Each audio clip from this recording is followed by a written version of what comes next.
Hello friends, attention classes के YouTube channel से मैं रुचि गटिया आप सभी का स्वागत करती हूँ। कैसे हैं आप सब? उम्मीद करती हूँ आप सब बहुत अच्छे से होंगे। तो फ्रेंड्स, आज है यूपीटीटी का प्रैक्टिस सेट नंबर आपका क्लास प्रैक्टिस सीरीज जो है चल रही है, 11th चल रही है। और इससे पिछले के 10th जो प्रैक्टिस सेट सीरीज है 10 क्वेश्चंस की, वो मैंने करा दी है। यदि आप लोगों ने अभी तक नहीं देखा है तो आप जाके हमारे यूट्यूब चैनल पर देख सकते हैं। वीडियो में आगे बढ़ने से पहले यदि आप लोगों ने अभी तक चैनल को सब्सक्राइब नहीं किया है तो चैनल को सब्सक्राइब जरूर कर लें, ताकि आप लोगों को हमारे नेक्स्ट आगे आने वाले वीडियो का नोटिफिकेशन मिलता रहे। तो फ्रेंड्स, चलते हैं, शुरू करते हैं आज का पहला क्वेश्चन और देखते हैं पहला क्वेश्चन क्या कह रहा है। फर्स्ट क्वेश्चन देखते हैं। फर्स्ट क्वेश्चन कह रहा है कि व्यक्तित्व स्थायी समायोजन है। ऑप्शन ए पर्यावरण के साथ, ऑप्शन बी जीवन के साथ, ऑप्शन सी प्रकृति के साथ, ऑप्शन डी ये सभी। तो व्यक्तित्व स्थायी समायोजन है, इसका सही जवाब क्या हो जाएगा? इसका सही जवाब जो हो जाएगा वो क्या हो जाएगा? डी ये सभी के साथ में। तो व्यक्तित्व स्थायी समायोजन है किसके साथ में? तो इसका क्या होता है कि कभी व्यक्ति क्या करता है, समायोजन की डेफिनेशन ही है कि व्यक्ति अपनी सिचुएशन के आधार पर, समय समय पर या अपनी परिस्थिति के आधार पर वो समायोजन करता है। इसी को क्या बोलते हैं? पर्सनालिटी बोलते हैं। ठीक, तो कभी कभी क्या करता है, एनवायरमेंट के साथ में अपने आप को एडजस्ट करने की कोशिश करता है, समायोजन करने की कोशिश करता है। कभी कभी क्या करता है कि जैसी सिचुएशन होती है, जैसा प्रकृति जैसे बदलती है, वैसे ही खुद को अपने प्रकृति के साथ में अपने आप को ढालने की कोशिश करता है।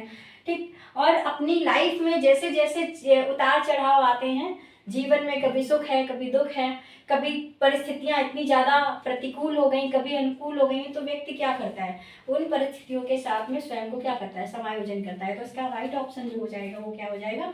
ऑप्शन नंबर डी ये सभी हो जाएगा। देखते हैं next question, question number 2। Question number 2 कह रहा है फ्रेंड्स कि दूसरे वर्ष में अंत तक शिशु का शब्द भंडारण हो जाता है। ऑप्शन ए 100 शब्द, ऑप्शन बी 60 शब्द, ऑप्शन सी 50 शब्द और ऑप्शन डी 10 शब्द। दूसरे वर्ष के अंत तक, सेकेंड ईयर तक के अंत में एक बच्चे का जो शब्द भंडारण है वो कितना हो जाता है? ठीक, तो जब अगर कोई बच्चा 2 वर्ष तक हो गया है तो उसका शब्द भंडार हो गया कितनी हो जाएगी? तो इसका राइट ऑप्शन हो जाएगा कितना? 100 शब्द तक वो बच्चे में क्या भंडारण की क्षमता हो जाती है। ये कहें कि बच्चा जो है वो 100 शब्द सीख लेता है, 100 शब्द को वो जानने लगता है, समझने लगता है, बोल लेता है। ठीक है, तो चलते हैं नेक्स्ट क्वेश्चन पे। Question number 3। क्वेश्चन नंबर 3 कह रहा है कि संवेगों की उत्पत्ति होती है। ऑप्शन ए मूल प्रवृत्ति, ऑप्शन बी गत्यात्मक क्रियाएं, ऑप्शन सी पोषण या ऑप्शन डी इनमें से कोई नहीं। तो संवेगों की उत्पत्ति कहाँ से होती है? संवेगों की उत्पत्ति कहाँ से होगी? तो फ्रेंड्स, इसका जो सही जवाब हो जाएगा, इसका राइट आंसर जो हो जाएगा वो क्या हो जाएगा? मूल प्रवृत्ति। राइट ऑप्शन जो हो जाएगा वो क्या हो जाएगा? ऑप्शन ए हो जाएगा। तो संवेगों की उत्पत्ति, इससे पिछले के वीडियो में भी मैंने ये क्वेश्चन कराया हुआ है, आप जाके देख सकते हैं। और आज फिर से ये क्वेश्चन है क्योंकि अगर एग्जाम में, किसी भी टीचिंग एग्जाम में अगर संवेग से क्वेश्चन रहता है, संवेग से अगर क्वेश्चन आता है, तो ये तय बात हो जाती है कि संवेग से एक क्वेश्चन तो आता ही आता है अगर एग्जामिनेशन में संवेग वाले टॉपिक से क्वेश्चन बनेंगे तो। ठीक, अगर एग्जामिनेशन में संवेग वाला टॉपिक इंक्लूड नहीं आया या उससे क्वेश्चन नहीं रखे गए तो फिर कोई चांस नहीं बनता है। लेकिन अगर इमोशंस या मूल प्रवृत्ति से क्वेश्चन रखा जाता है तो ये सॉलिड बात हो जाती है, तय बात हो जाती है कि संवेग या मूल प्रवृत्ति से एक क्वेश्चन जरूर रहता है। अब वो किस तरीके से रहेगा ये एग्जामिनेशन में क्वेश्चन पे तय करेगा, लेकिन एक क्वेश्चन यहाँ से जरूर बनता है। तो संवेग की उत्पत्ति कहाँ से है? मूल प्रवृत्ति से है। संवेग की उत्पत्ति किससे हो जाएगी? मूल प्रवृत्तियों से हो जाएगी। और मूल प्रवृत्ति कितनी है? तो मूल प्रवृत्तियों की संख्या कितनी है? मूल प्रवृत्तियों की संख्या कितनी हो जाएगी? तो मूल प्रवृत्तियों की संख्या कितनी हो जाएगी? तो कितनी हो जाएगी 14। मूल प्रवृत्तियों की संख्या कितनी हो जाएगी,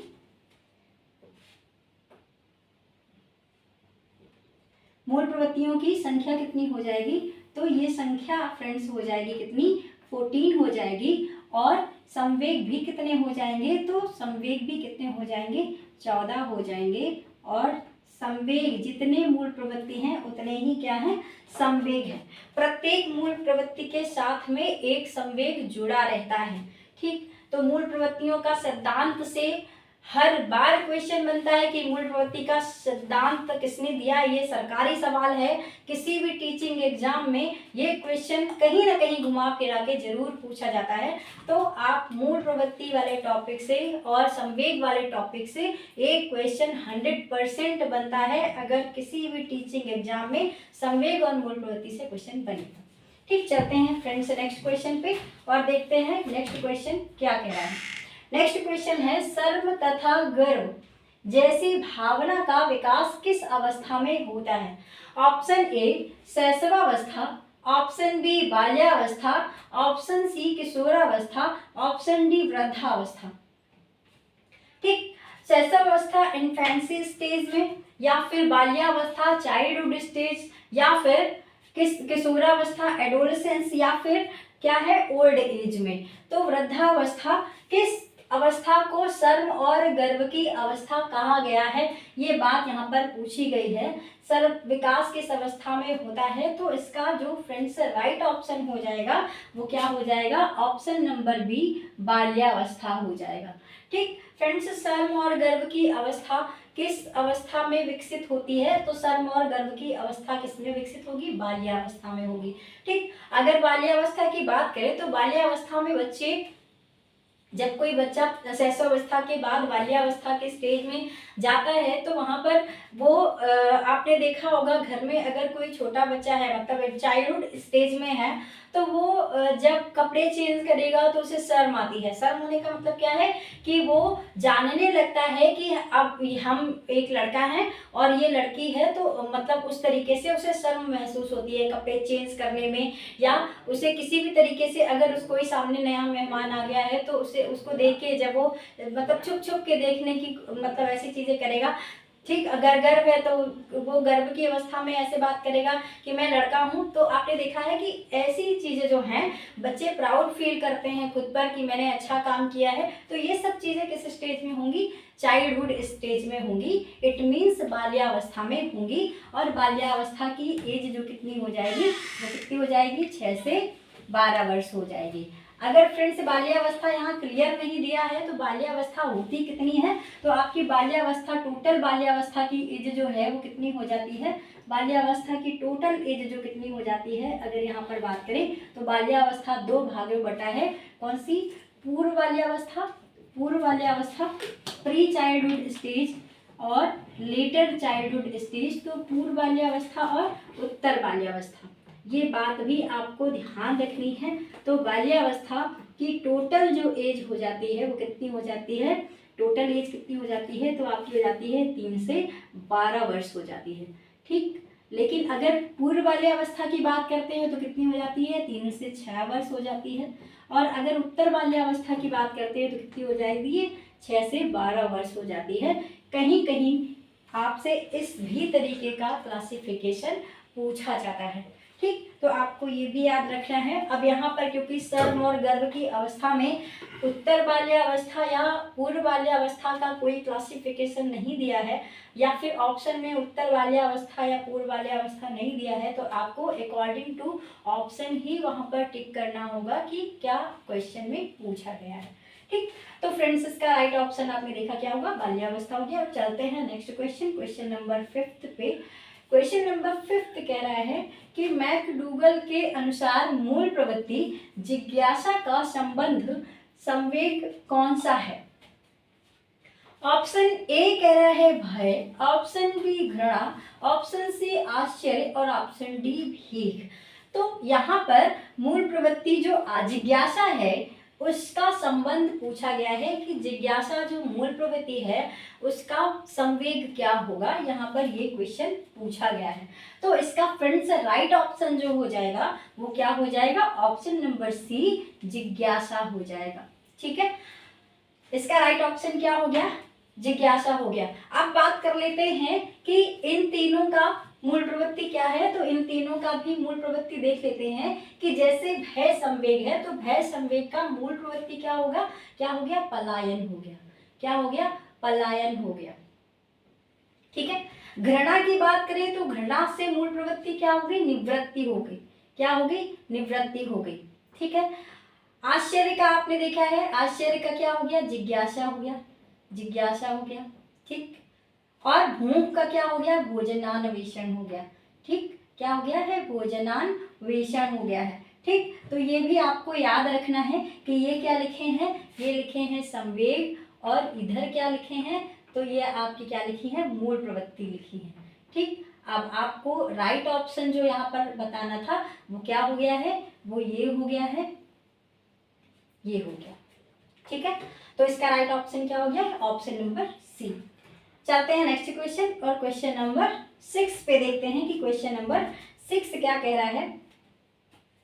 क्वेश्चन नंबर 6 क्या कह रहा है, क्वेश्चन नंबर 6 कह रहा है सीखने की नियम के प्रतिपादक हैं। Option A Freud, option B Skinner, option C Thorndike, option D Adler. ठीक, तो सीखने के नियम का प्रतिपादन किसके द्वारा किया गया, यहाँ पर ये क्वेश्चन पूछा जा रहा है। तो फ्रेंड्स इसका ये टीचिंग एग्जाम का एक सरकारी सवाल है। सरकारी का मतलब किसी भी टीचिंग एग्जाम में घुमा करा के पूछा ही जाना है। ये तो तय बात मानिए कि अगर अधिगम टॉपिक से क्वेश्चन बनेंगे तो थॉर्नडाइक से क्वेश्चन एक ना एक तो बनना सॉलिड 100% तय हो जाता है कि थॉर्नडाइक से एक क्वेश्चन जरूर पूछा जाएगा। या तो वो ये पूछ लेता है कि थॉर्नडाइक ने सीखने के कितने नियमों का प्रतिपादन किया, या फिर ये क्वेश्चन पूछा जाएगा कि सीखने के नियम किसने दिए, या फिर क्वेश्चन ये बताता है कि सीखने के प्राथमिक नियमों में कौन सा शामिल नहीं है, या सीखने के द्वितीयक नियमों में कौन सा शामिल है, या फिर थॉर्नडाइक ने सीखने का कौन सा सिद्धांत दिया, या सिद्धांत का नाम देकर थॉर्नडाइक पूछ लेता है, या फिर थॉर्नडाइक का सिद्धांत जो है वो किस वाद्य में आता है, सीखने के कौन से वाद्य में आता है, वगैरह वगैरह क्वेश्चन बनते हैं। तो ये एक इम्पॉर्टेंट क्वेश्चन बन जाता है। ये देखने में बहुत सरल है, लेकिन अगर टीचिंग एग्जाम की तैयारी आप कर रहे हैं तो ये टॉपिक तो आप बिल्कुल सॉलिड तैयार करके जाइए कि यहाँ से क्वेश्चन आपको जरूर बनेंगे। अभी जब मैं आपकी प्रिपरेशन कराऊंगी, टॉपिक वाइज आपकी तैयारी कराऊंगी, तो यहाँ पर आपको हर एक चीज़, हर एक टॉपिक को अच्छे से तैयार कराया जाएगा, जहाँ पर आपको हर एक क्वेश्चन, आपको जितने भी क्वेश्चन मैं अभी आपको यहाँ पर करा रही हूँ, जब आप टॉपिक पढ़ेंगे तो आप देखेंगे कि हर एक टॉपिक, जितने भी आपने क्वेश्चन यहाँ पर करके जाएंगे वहाँ पर देखेंगे टॉपिक से क्वेश्चन आपको जरूर मिलेंगे। तो देखते हैं इसका राइट ऑप्शन क्या हो जाएगा। तो इसका राइट ऑप्शन हो जाएगा फ्रेंड्स थॉर्नडाइक। ठीक, थॉर्नडाइक। आप देख लेते हैं कि थॉर्नडाइक ने सीखने के नियम दिए कितने हैं। तो थॉर्नडाइक ने सीखने के नियम कितने दिए हैं, तो थॉर्नडाइक ने सीखने के कितने नियम दिए हैं, 2 नियम दिए हैं। कितने दिए हैं, 2 नियम दिए हैं। अब कितने दिए हैं, 2 दिए हैं। अब 2 को बात करते हैं कि सीखने के कितने नियम दिए हैं, तो 2 दिए हैं। 2 कौन कौन से हैं, तो एक नियम है, इसको हम मुख्य नियम बोलते हैं, मुख्य या फिर प्राथमिक नियम बोलते हैं। मुख्य या फिर क्या बोलेंगे, प्राथमिक नियम बोलेंगे, प्राइमरी लॉज बोलेंगे। और दूसरे क्या है, गॉड बोलेंगे। क्या बोलेंगे, गॉड बोलेंगे, या फिर द्वितीयक बोलेंगे, द्वितीयक नियम बोलेंगे। ठीक है, अब मुख्य नियमों की बात कर लेते हैं। तो यहाँ पर कितने नियम हैं, तो यहाँ पर आपके 3 नियम दिए गए हैं। कौन कौन से, ये देख लेते हैं। तो 3 नियम कौन से हैं, पहला नियम है तत्परता का नियम, तत्परता का नियम, तत्परता का नियम, तत्परता का नियम, लॉ ऑफ रेडीनेस। सेकेंड की बात करें तो सेकेंड की बात करते तो इसको हम अभ्यास का नियम बोलते हैं। कौन सा नियम बोलेंगे, तो इसको बोलेंगे अभ्यास का नियम। इसको क्या बोलेंगे, अभ्यास का नियम, अभ्यास का नियम। इसको बोले हैं लॉ ऑफ प्रैक्टिस बोलेंगे, लॉ ऑफ एक्सरसाइज बोलेंगे। ठीक, नेक्स्ट बोलेंगे तो इसको बोलेंगे प्रभाव का नियम, प्रभाव का नियम। ठीक है, या फिर इसको हम संतोष का नियम भी कह लेते हैं, संतोष का नियम भी कह लेते हैं। इसी के दो उपनियम हैं, क्या? एक तो है उपयोग का नियम, उपयोग, या फिर अनुपयोग का नियम, अनुपयोग।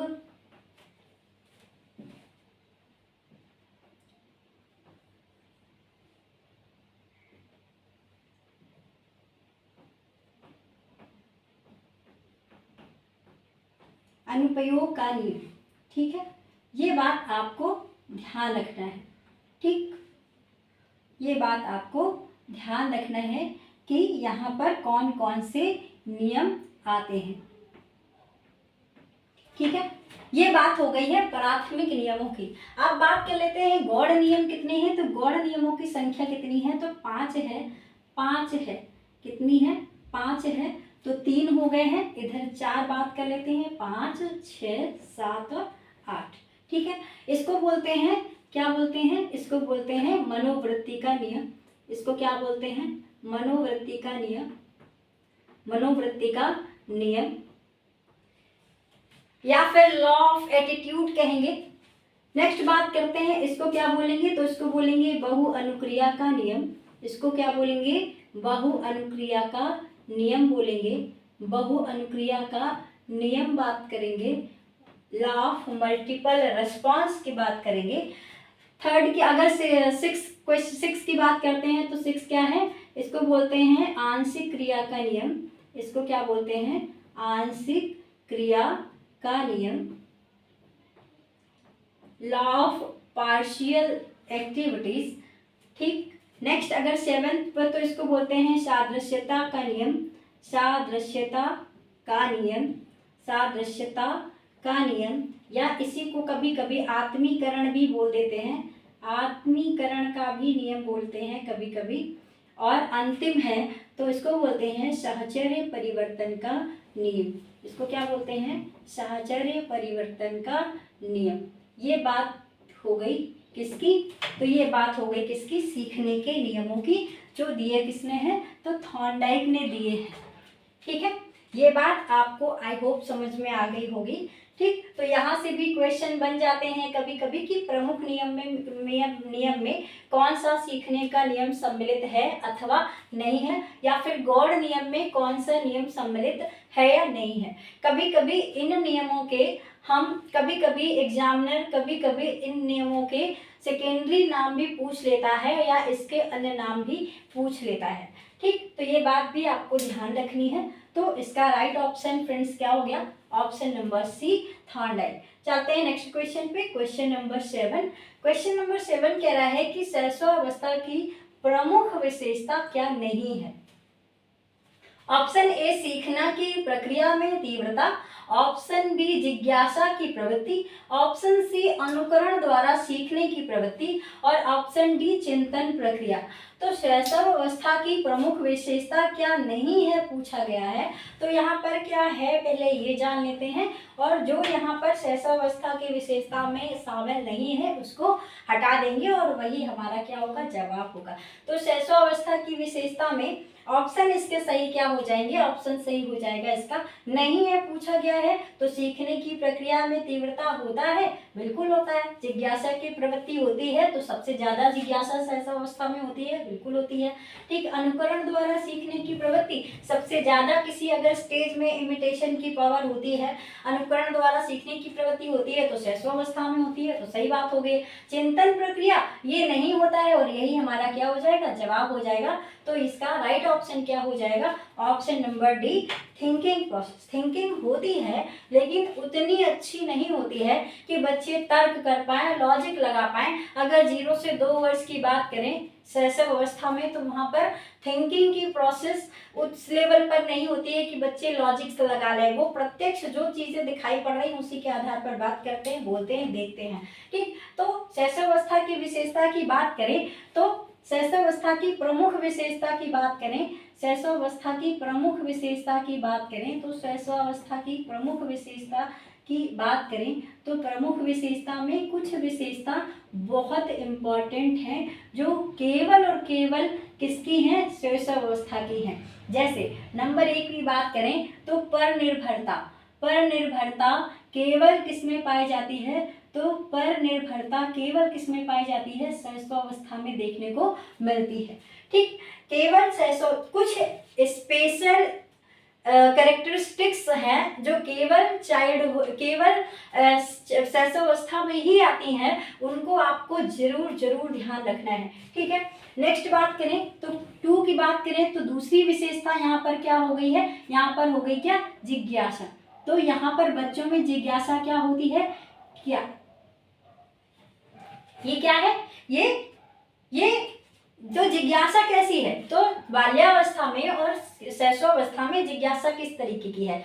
तो ये बच्चे ऐसे कहते हैं कि ये क्यों हुआ, तो क्यों नहीं हुआ, कैसे हुआ, क्यों हुआ, ये नहीं है, ये हुआ है। तो उन्हें क्यूरियोसिटी है पूछने की, लेकिन जब बाल्यावस्था में होती है तो बच्चे कहते हैं कि ये क्यों हुआ, कैसे हुआ, कब हुआ। तो क्यों, कैसे, कब की बात जिज्ञासा वहां पर भी है, लेकिन यहाँ पर क्यूरियोसिटी क्या है कि उन्हें लॉजिक से नहीं लगाना, बस पूछना है, क्वेश्चन करने की उनको जिज्ञासा होती है, पूछने की, जानने की इच्छा होती है। ठीक, ये बात हो गई। तीसरी अगर विशेषता की बात करें तो तीसरी विशेषता यहाँ पर क्या होती है कि अनुकरण द्वारा यहाँ पर बच्चे सीखते हैं। ठीक है, सबसे ज्यादा अनुकरणात्मक प्रवृत्ति होती है, अनुकरण द्वारा सीखने की प्रवृत्ति होती है, अनुकरण द्वारा सीखने की प्रवृत्ति होती है, सीखने की प्रवृत्ति होती है किसमें, शैशवावस्था में। ठीक है, ठीक है, ठीक। नेक्स्ट अगर बात करें तो चौथे नंबर की बात करें तो यहाँ पर क्या होगी, यहाँ पर क्या होगी कि यहाँ पर इनका शारीरिक विकास अगर बात करें तो शारीरिक और मानसिक विकास दोनों, शारीरिक और मानसिक विकास दोनों में ही क्या होती है, तीव्रता होती है। तो शारीरिक और मानसिक विकास दोनों की बात कर लें अगर, तो शारीरिक विकास की बात करें या फिर शारीरिक और मानसिक विकास में दोनों में क्या होती है, तीव्रता होती है। तो शारीरिक और मानसिक विकास, शारीरिक और मानसिक विकास में क्या होती है, तीव्रता होती है। ठीक है, ठीक, ये बात आपको ध्यान रखनी है। तो ये बातें कुछ हैं जो शैशवावस्था के लिए पर्टिकुलर कुछ स्पेशल पॉइंट बनाए गए हैं जो केवल शैशवावस्था में ही पूछे जाते हैं, ये आपको ध्यान रखना है। फिर जब हम आगे आपको टॉपिक वाइज तैयारी कराएंगे तो वहाँ पर शैशवावस्था की स्पेशल बातें बताई जाएंगी, विशिष्ट बातें बताई जाएंगी कि शैशवावस्था से जुड़े हुए कुछ कथन हैं जो पर्टिकुलर शैशवावस्था में किसने दिए, ये पूछा जाता है। शैशवावस्था की विशेषताएं, मनोवैज्ञानिक विशेषताएं क्या हैं, ये पूछा जाता है। ठीक, शैशवावस्था में अगर बात करें कि शारीरिक विकास कैसा होता है, मानसिक विकास कैसे होता है, चारित्रिक विकास कैसे होता है, नैतिक विकास कैसे होता है, तो अलग अलग स्टेज में विकास के सभी पहलुओं पर भी चर्चा की जाएगी। उसके लिए जब टॉपिक की बात, टॉपिक पढ़ाने की बात आएगी, जब हम आगे तैयारी कराएंगे टॉपिक वाइज, तो वहाँ पर आपको अच्छे से चीज़ें क्लियर करा देंगे। अभी प्रैक्टिस हो रही है तो प्रैक्टिस के लिए आप केवल क्वेश्चन पर फोकस करिए और क्या सही है उस पर फोकस करिए। चलते हैं नेक्स्ट क्वेश्चन देखते हैं। क्वेश्चन नंबर 8 कह रहा है कि किस मनोवैज्ञानिक के अनुसार विकास एक सतत और धीमी प्रक्रिया है। ऑप्शन ए कोलसेनिक महोदय के अनुसार, ऑप्शन बी पियाजे के अनुसार, ऑप्शन डी स्किनर के अनुसार, ऑप्शन सी स्किनर के अनुसार, ऑप्शन डी हरलॉक के अनुसार। तो किस मनोवैज्ञानिक ने ये माना है कि विकास जो है वो सतत और धीमी प्रक्रिया है। ठीक, तो आप जैसा कि सभी जानते हैं कि विकास एक लगातार चलने वाली प्रक्रिया है, हमेशा निरंतर चलती है। कब से चलती है, तो ये गर्भधारण से लेकर और मृत्यु के पहले तक की चलने वाली प्रोसेस है जो कंटिन्यूअस चलती है, सतत चलती है। लेकिन ये प्रक्रिया स्लो होती है, ये बात किसने बोली है, तो आपको इसका ऑप्शन बताना है। तो इसका राइट ऑप्शन हो जाएगा ऑप्शन नंबर सी, स्किनर महोदय ये मानते हैं कि विकास एक सतत प्रक्रिया है, लेकिन विकास सतत होने के साथ साथ कैसे होता है, धीमे होता है, फास्ट नहीं होता है। अब ये बात अगर अलग अलग स्टेज में बात करें कि अलग अलग तरीके की बात करें, तो अगर हम स्टेजेस की बात करें कि विकास किस अवस्था में तीव्र होता है, किस अवस्था में स्लो होता है, किस स्टेज में फिजिकल डेवलपमेंट फास्ट होता है, किस स्टेज में फिजिकल डेवलपमेंट स्लो होता है, किस स्टेज में फिर फास्ट होता है, मेंटल डेवलपमेंट किस स्टेज में कैसा होता है, तो वो अलग बातें हो जाएंगी। तो स्किनर महोदय का ये स्टेटमेंट है, ये आपको ध्यान रखना है, ये इंपॉर्टेंट क्वेश्चन की सीरीज में आप इसको टिक करते हैं। ठीक, चलते हैं नेक्स्ट क्वेश्चन और क्वेश्चन नंबर 9 देखते हैं। क्वेश्चन नंबर 9 कह रहा है कि वर्तमान में निःशक्त बच्चों की शिक्षा के लिए कहा गया है। तो ऑप्शन ए कह रहा है समावेशी शिक्षा, ऑप्शन बी विशेष शिक्षा, ऑप्शन सी समेकित शिक्षा, ऑप्शन डी कोई नहीं।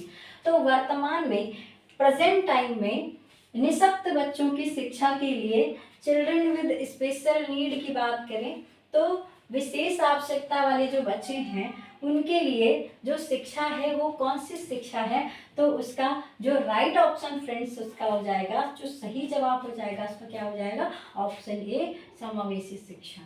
ठीक है, और ये बात तो अब प्रूव हो गई है कि सभी बच्चों को, किसी भी तरीके का बच्चा हो, सामान्य हो, चिल्ड्रन विद स्पेशल नीड हो या किसी तरीके का दिव्यांग बच्चा हो, किसी भी तरीके से अगर वो हर तरीके से चाहे कोई भी बच्चा हो, तो उन सभी बच्चे को हम किस में जोड़ेंगे, तो शिक्षा की प्रमुख धारा जिसको हम समावेशी शिक्षा कहते हैं उसमें जोड़ा जाएगा। ये बात की गई किसमें बोलेगी, वर्तमान शिक्षा, और ये बात बोलेगी किसमें, RTE एक्ट 2009 में बात की गई। ठीक है, तो बात करते हैं अब इन दोनों के बारे में भी जान लेते हैं कि विशेष शिक्षा क्या होती है। तो इसको हम स्पेशल शिक्षा बोलते हैं, विशिष्ट एजुकेशन बोलते हैं। स्पेशल शिक्षा क्या होती है, ऐसे बच्चे जो क्या है दिव्यांग हैं। क्या बच्चे हैं, जो दिव्यांग हैं।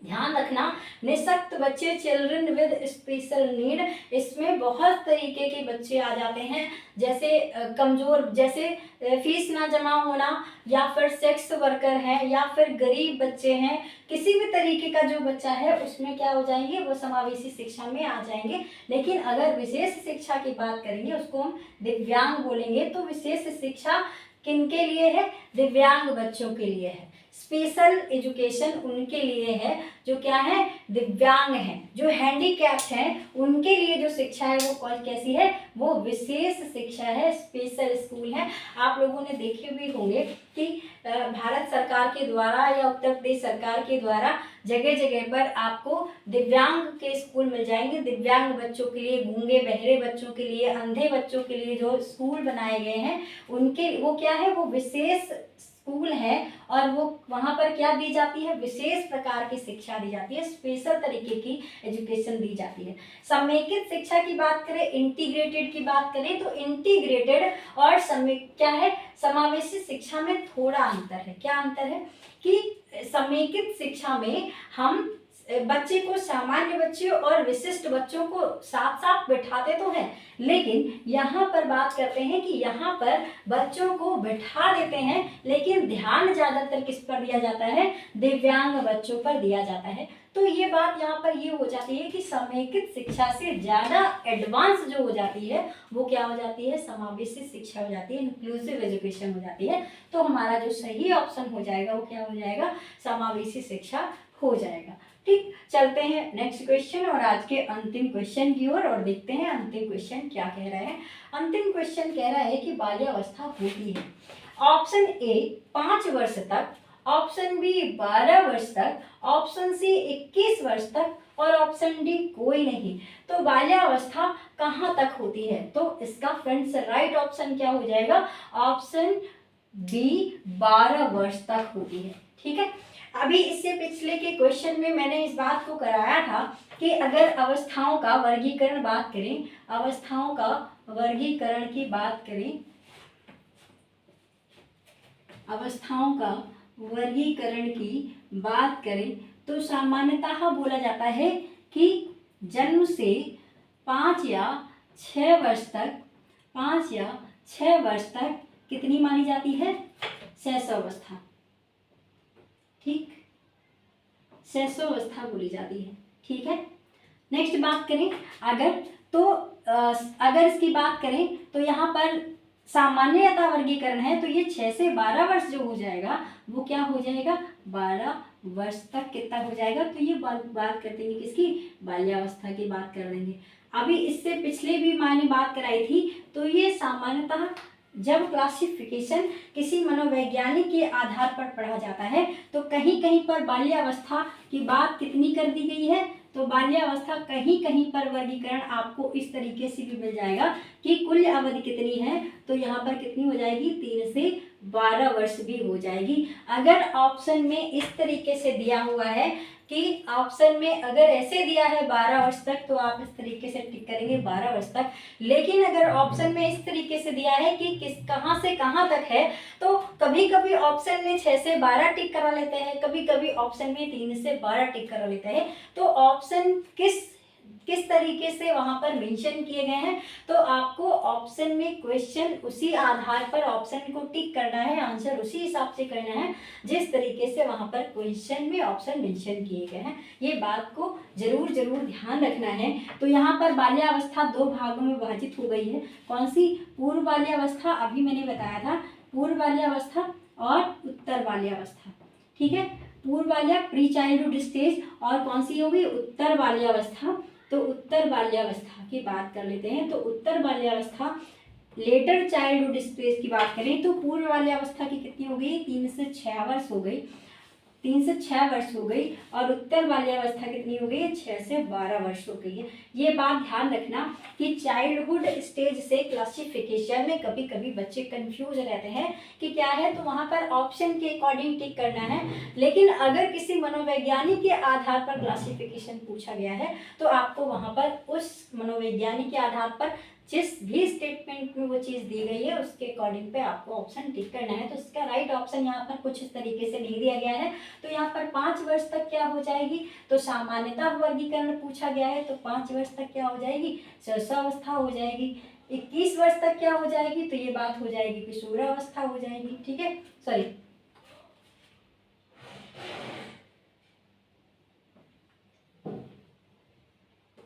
ये क्या हो जाएगी? तो प्रौढ़ावस्था हो जाएगी। क्या हो जाएगी? प्रौढ़ावस्था हो जाएगी। ठीक है, ये क्या हो जाएगी? प्रौढ़ावस्था हो जाएगी। ये बात आपको ध्यान रखनी है। चलिए, तो फ्रेंड्स ये थे आज के 10 इम्पोर्टेंट क्वेश्चंस। आई होप आपको ये क्वेश्चंस बहुत अच्छे से समझ में आए होंगे, और यदि आपको क्वेश्चन अच्छे से समझ में आए हैं तो वीडियो को लाइक करें, और मिलते हैं नेक्स्ट वीडियो में। तब तक के लिए हंसते रहिए, मुस्कुराते रहिए। Thank you.